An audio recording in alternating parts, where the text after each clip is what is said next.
ఇచ్చానండి.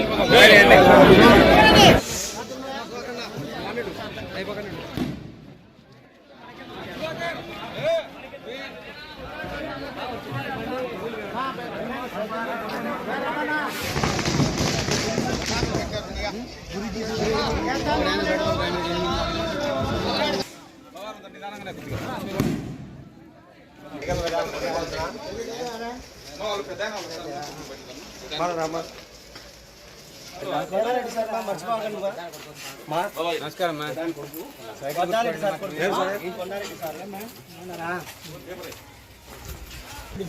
పార్టీ కొట్టండి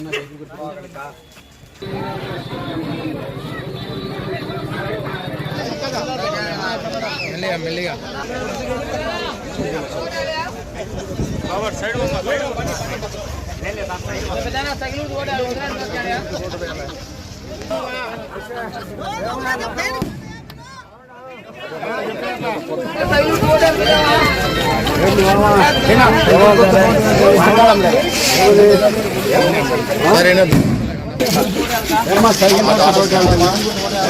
సైకిల్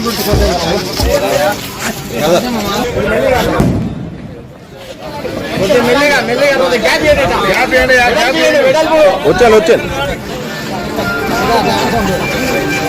వెడల్పు చాలు కనిపించాలంటే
జై తెలుగుదేశం జై తెలుగుదేశం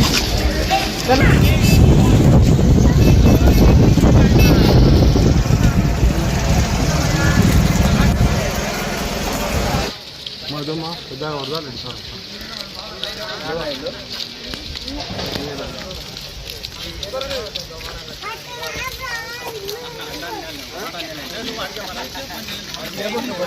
చూసాను పల్లె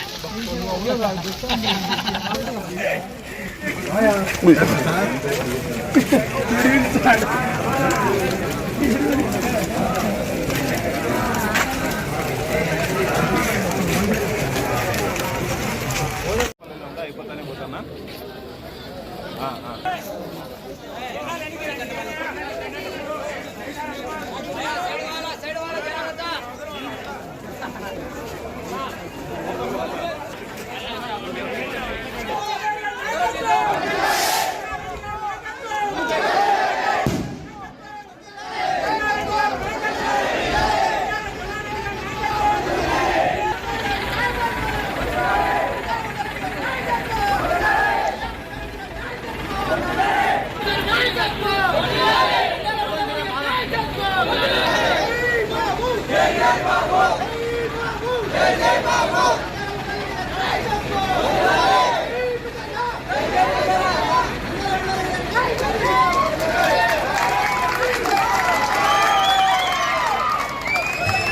జోసానపల్లి గ్రామస్తులందరికీ నమస్కారము.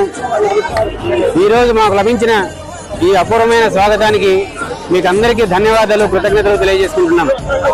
మా నాన్నగారి తరఫున, తెలుగుదేశం పార్టీ తరఫున మీకు అందరికీ, ఈ గ్రామస్తులందరికీ ధన్యవాదాలు. ఈ చైతన్యము, ఈ అపూర్వమైన స్వాగతాన్ని చూస్తే డెఫినెట్గా రాబోయే తెలుగుదేశం ప్రభుత్వమే ఈ జగన్మోహన్ రెడ్డి ప్రభుత్వానికి నూకలు చెల్లినాయి. ఈ అవినీతి అసమర్థ పాలన అంతమందించడానికి రోజుల దగ్గరికి వచ్చినాయనేది అర్థమైపోతా ఉంది. ఈ ఉత్సాహాన్ని ఇదే విధంగా కంటిన్యూ చేసి మనం నారా చంద్రబాబు నాయుడు గారి నాయకత్వంలో తెలుగుదేశం పార్టీని అధికారంలోకి తీసుకొచ్చి మళ్ళీ నారా చంద్రబాబు నాయుడు గారిని ముఖ్యమంత్రిగా తీసుకొచ్చి మన భవిష్యత్తును, మన భవిష్యత్ తరాల వారి భవిష్యత్తును కూడా మనం బాగుపరుచుకోవడానికి అవకాశాన్ని కలగజేసుకోవాల్సిందిగా విజ్ఞప్తి చేస్తా ఉన్నాం. ఎందుకంటే జగన్మోహన్ రెడ్డి వచ్చిన నుంచి ఆయన చేసిన మొట్టమొదటి ప్రగతి ఏంటంటే ప్రజావేదికను కూలగొట్టడంతో విధ్వంసంతో స్టార్ట్ అయింది ఆయన పరిపాలన. కాబట్టి ఆ మొదటి రోజు నుంచే తిరోగమనంతో స్టార్ట్ అయిపోయింది. అంటే వెనకబాటుతనంతో మనం దాదాపు 10 ఏళ్ల కాలం వెనకబడిపోయినాం ఈ జగన్మోహన్ రెడ్డి పరిపాలన వల్ల. అట్లీస్ట్ ఇప్పుడైనా మనం మేల్కొని ఇప్పుడు మన తప్పు తెలుసుకొని చంద్రబాబు నాయుడు గారిని మళ్ళీ అధికారంలోకి తెచ్చుకుంటేనే మళ్ళీ మనం రాష్ట్రము అభివృద్ధి బాటన పడుతుంది. మళ్ళా మనం అభివృద్ధిని మన పిల్లలకు భవిష్యత్తుకు మనము మంచి బాటలు వేయగలుగుతామని తెలియజేసుకుంటూ మీ అందరినీ తెలుగుదేశం పార్టీకి